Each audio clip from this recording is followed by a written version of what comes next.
நம்மிடத்தில் அனாதி காலமாக எத்தனையோ சாபங்கள், பல பல கர்மங்கள், பாவம் புண்ணியம் ஆகிய 2 கர்மங்கள், பெருமானிடத்தில் பட்ட அபச்சாரம், அடியார்களிடத்தில் பட்ட அபச்சாரம், ஏன் தப்பு செய்தோம்னு தெரியாமலே செய்தது, தவறு செய்து விட்டாலும் அனுதாபப்பட்டு அதற்கு வருந்தாமல் இருந்தது, இப்படி எத்தனையோ விதத்தில் செய்திருக்கிறோம். சாஸ்திரம் செய்யின்னு சொன்னதே செய்யாமல் இருந்தது, செய்யாதேன்னு சொன்னதே செய்தது.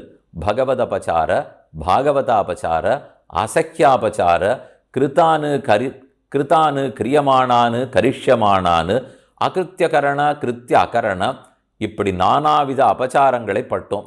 இதெல்லாம் ஒழிந்தாக வேண்டும். இதற்கு ஒரே வழி, செங்கண் சிறு சிறுதே எம்மேல் விழியாவோ.